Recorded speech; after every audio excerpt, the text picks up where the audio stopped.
So very good afternoon to all. So in modern rectifier and resonance converter, unit number 2 is pulse width modulation rectifier. We all know what is pulse width modulation. You are going to go for high frequency. So your syllabus for unit number 2 is, we will first start with the property of an ideal single phase rectifier. Okay, then realization of nearly linear rectifier. There is some difference between ideal in the cases we consider there is no loss. A lossless system, we say it as ideal.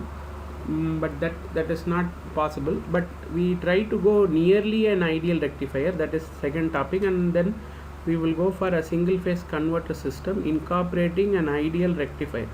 So this three topic we will try to see. Then remaining is like we will talk about losses, efficiency, because first three point in unit number 2 where you can see that word ideal. So wherever you see ideal, we doesn't talk about loss or efficiency, but we are supposed to go for loss and efficiency when operating in CCM high quality rectifier, that we will see. Then single phase PWM rectifier, then PWM concept, various PWM concept, then device selection for rectifier, then IGBT based PWM when we go for MOSFET and when we go for IGBT. Now we will come into picture why we go for IGBT and all. Then comparison with SCR based converter with respect to harmonic content, then application of rectifiers. So finally this is continuation of unit number 1. Okay, so first of all you should know why we go for PWM. Okay, the reason is, when you operate in line frequency, that line frequency what we call it as 50 Hz, then the transformer and other elements like L and C size will be big. Okay, so in order to reduce the size of these components used, we go for high frequency. That high frequency is called as pulse width modulation. So okay, so that is why we go for PWM technique. That you should know why I am going for a PWM technique. The reason is, to obtain low AC line current THD, the passive technique on low frequency transformer and are the reactive element, the large size and weight of these elements are objectionable in many applications. So there in some application I require the size of this rectifier unit to be very small. So in order to have a very small in size, what I have to do is I have to go for PWM technique. This deals to high switching frequency much greater than AC line frequency. We all know we go for 25 kilohertz or 50 kilohertz. So when you go for higher the frequency, what happens is component size will come down. The reactive element and the transformer of these converters are small because their size depends on converter switching frequency rather than AC line frequency. So I think now you are clear.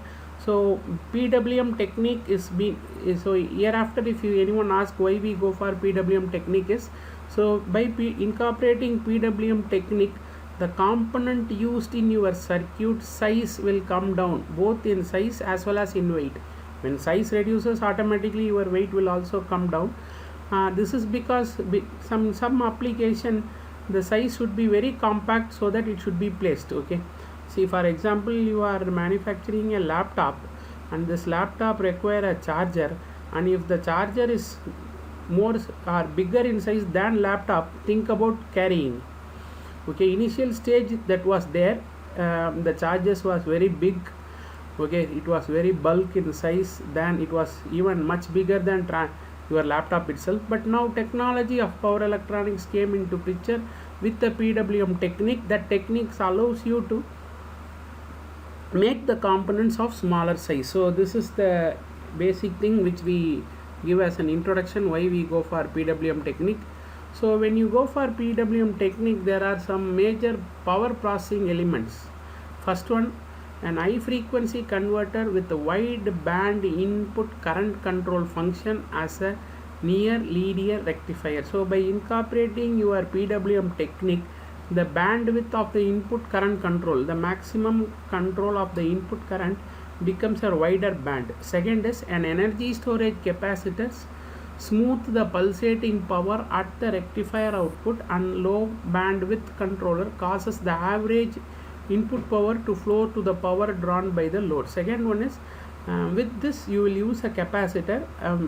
With the PWM technique you will use a capacitor, and that capacitor is used as a storage device.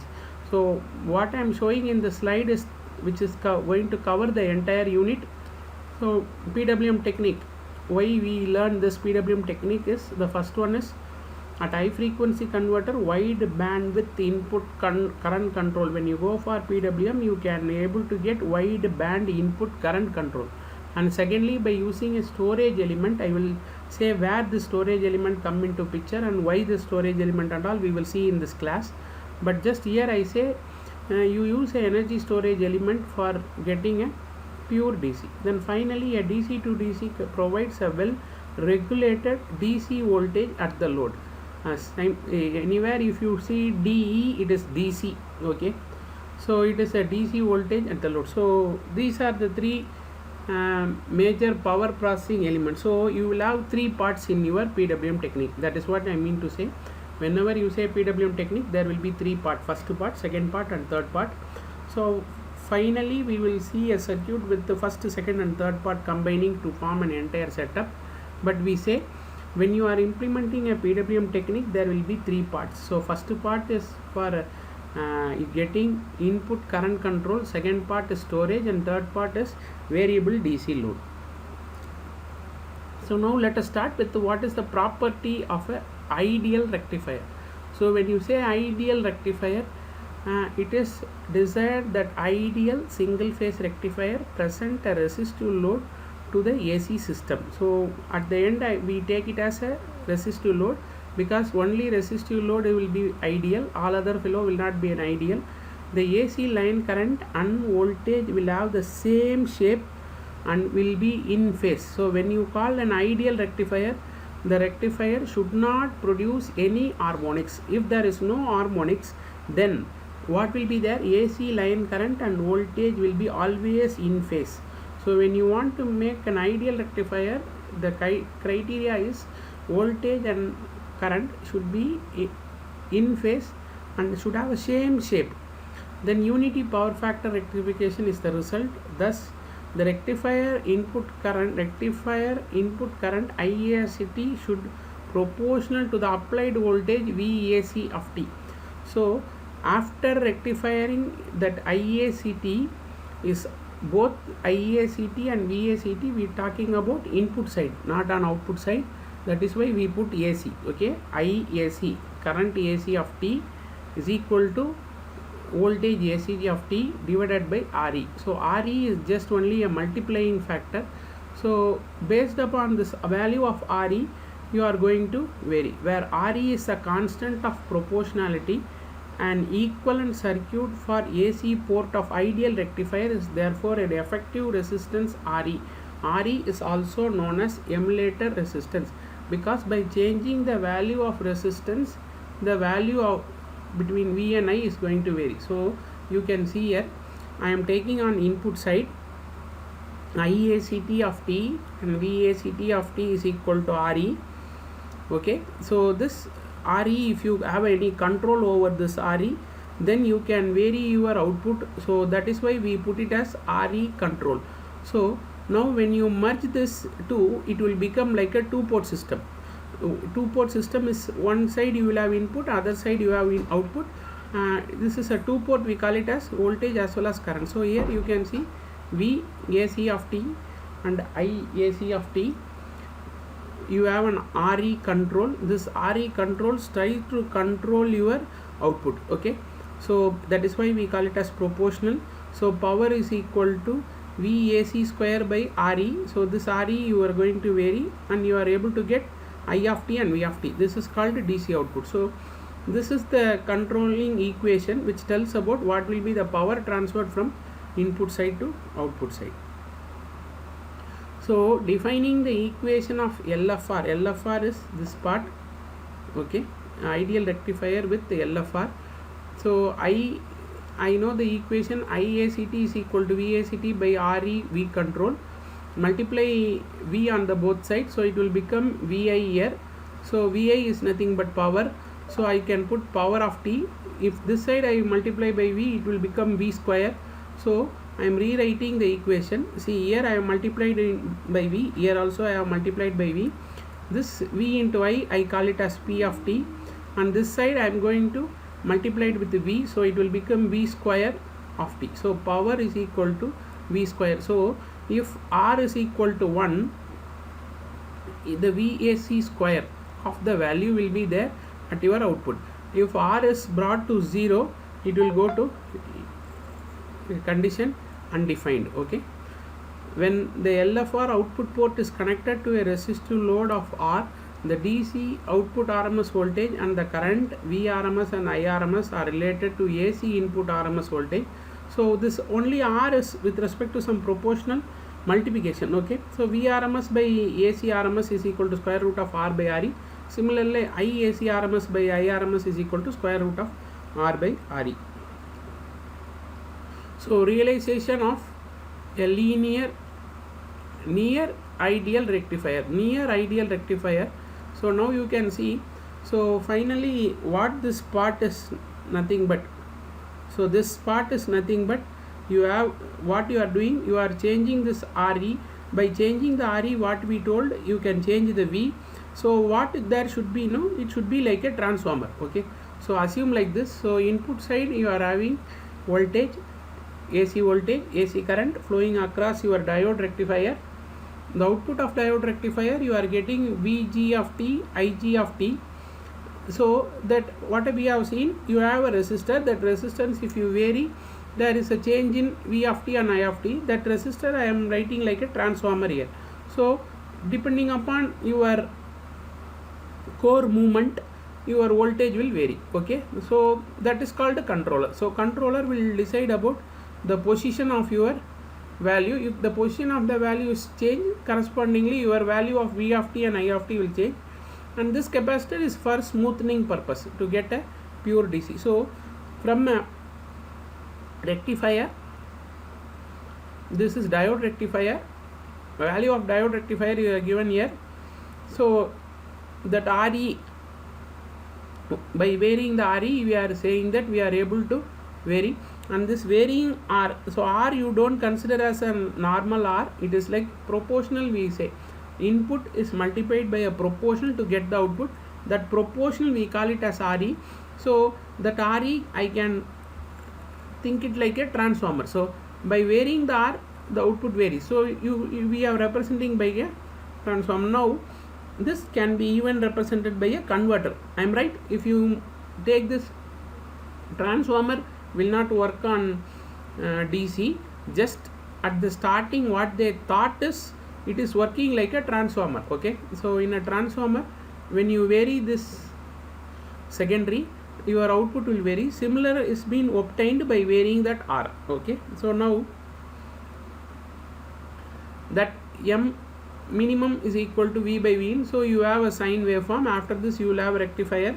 After this rectifier you will get a pure DC, that is because of your capacitance. This magnitude variation is with the help of your E, that is RE. Okay, so it is desired that converter output voltage be a constant DC voltage. V of T is equal to V, that is the final case. The converter conversion ratio must therefore be, you will have a conversion ratio, that is M is equal to output by input. So output is V, input by Vm sin omega t. So that we call it as Vm because it is changing in nature, and this is not changing in nature. You try to understand, one part the V value is changing with respect to time, other part V is not changing with respect to time. So M, see here you can see it is really changing. So this, that is what we say. Vg of t is with input side we were talking, so it is Vm sin omega t. So it is varying in nature. So I can generalize it as V by Vm. So any converter topology whose ideal conversion ratio can be varied between the limit that can be employed in the application. The instantaneous input output power are equal. At any instant power is equal, only you can vary V or I. Okay, you cannot vary power, that you have to be very clear. Hence the output current is nothing but similar I can do. It is mere substitution. Just take this equation V of G of by V, which this we have identified as power, and the formula for power we have obtained it as V square G of T by Re. So this is power, and this is multiplied by V, and we know V G of T is equal to Vm sin omega t. We can write it as I of T is equal to this term Vm. So instead of I am writing Vg of T, so here Vg square is there, so Vm square will become by Vre into sin omega t. So in this I can rewrite it as Vm square by 2 Vm into 1 minus cos 2 omega t. So I am just writing like this is, you are getting the voltage multiplied, this is what we have seen in last slide, voltage plus you are getting a new term. This term is nothing but second harmonics. So this how harmonics come into picture. Hence the converter output current contains DC component and a component at the second harmonic of the AC line frequency.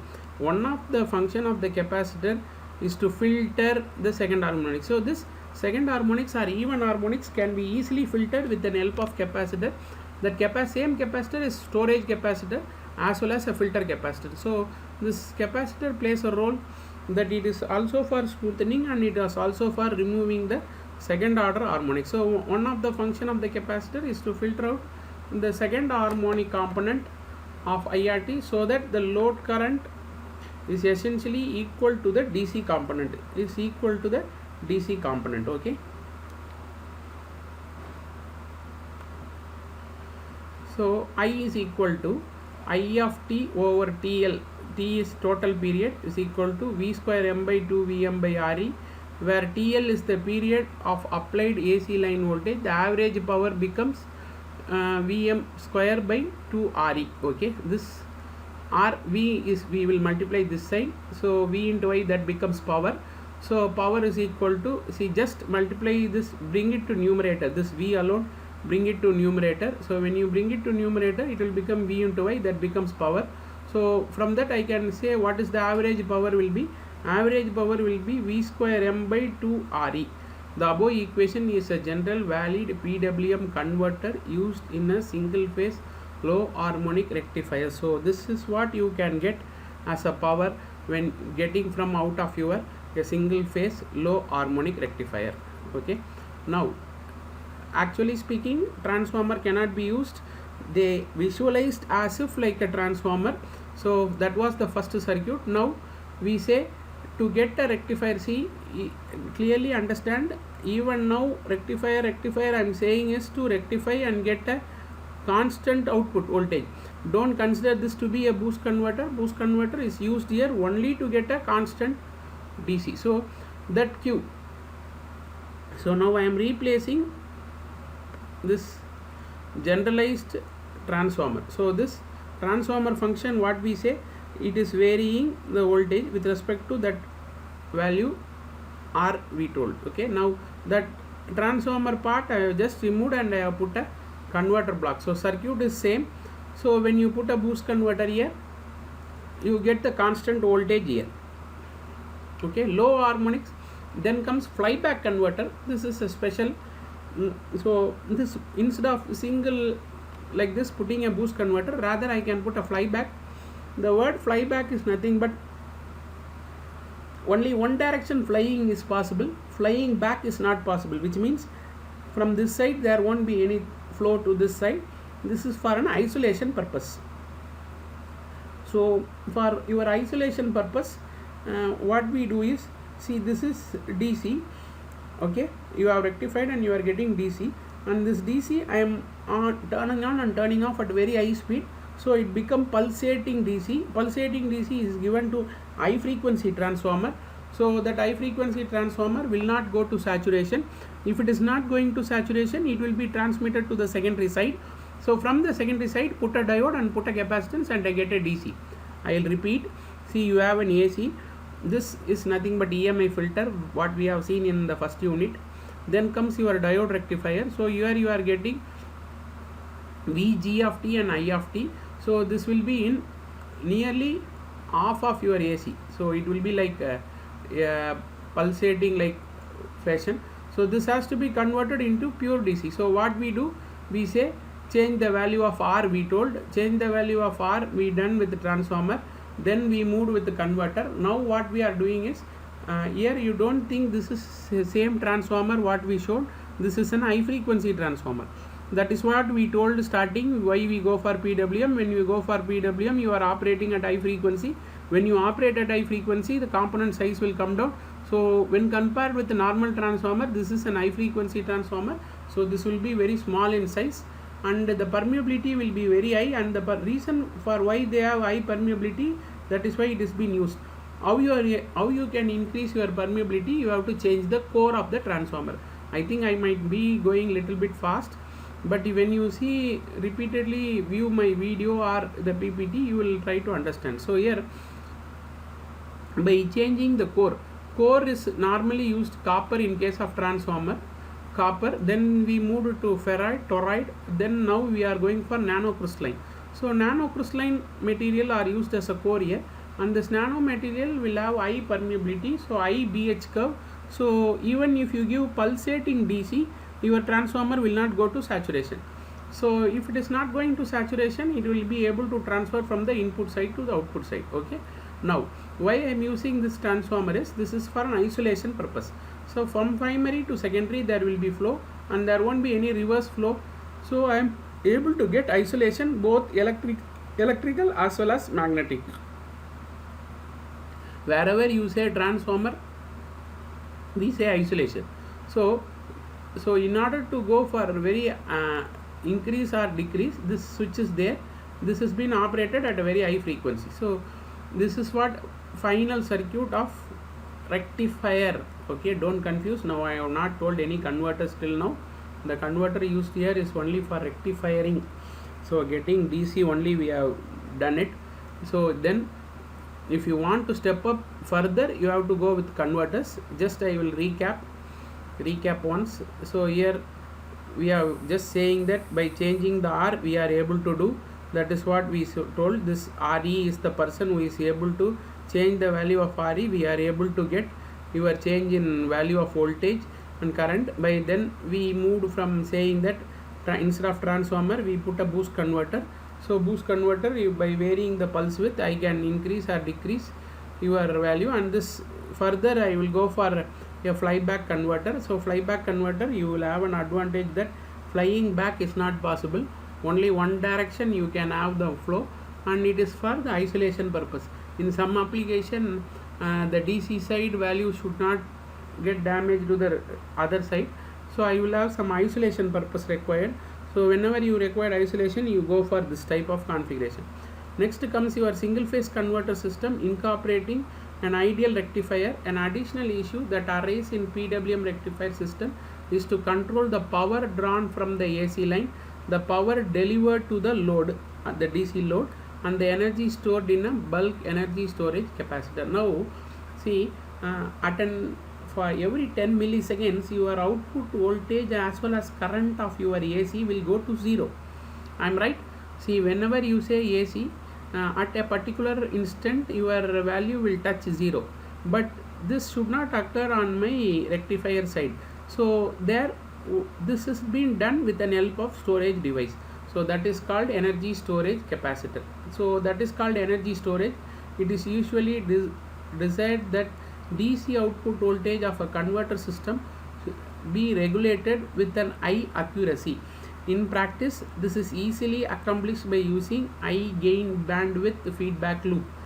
A well regulated DC output voltage V of t is equal to V is then obtained, which has negligible AC variation. For a given constant load characteristics, the load current I and the instantaneous load power, so P load of t is equal to P loads. That means change in the AC side should not have change in DC. Change in AC is happening because AC by nature it will touch 0 at every 10 milliseconds. So at that instant power is 0, but the power on my DC side should not go to 0. It should be a constant power. So that P load also constant. The P load is constant is achieved by this energy storage device. Okay, are you clear? The role of capacitor is to get a constant power, whereas your AC is not a constant power, it will touch zero, but this help of this energy storage I am able to get constant power. So this is the waveform. So this is my input AC, whereas when you see power of my DC, it will be a constant. This is achieved by a person called energy storage fellow. This will try to store and discharge. Okay, so waveform of single wave ideal rectifier system, a pulsating input power we call it as PAC of T, and a constant DC load power we call P load. Okay, this is obtained by energy storage voltage VC of T. So this is able to do that and make it as constant. So now till this part I have told you, don't confuse with the converter. This is only for rectifier. I have put a boost converter and then a flyback converter and all. So for proper rectifying, getting maximum rectification, we put a converter. So after that converter I am putting energy storage element. So by using this energy storage, the power remains constant. Now the P load T of T is equal to VI is equal to P load. This has been done. So this is what the element of single phase AC to DC power supply, in which the AC line current and the DC load voltage are independently regulated with the I bandwidth. An internal independent energy storage capacitor is required for this process. Then this DC to DC converter, you will step up or step down, that whatever you want to do. But this I have told, no, starting from an isolation transformer, then boost converter, then flyback converter, all that is being done to get the maximum I, that's all, from your input side. So just to filter it and get it as pure DC. I am not here, I will not talk about stepping up and all. This energy storage, when the power from this side there is no transfer, this fellow will try to transfer it and try to make the power remains a constant power. So okay, now low frequency equivalent circuit of the system. So this is your equivalent circuit. So here you have diode rectifier followed by ideal rectifier.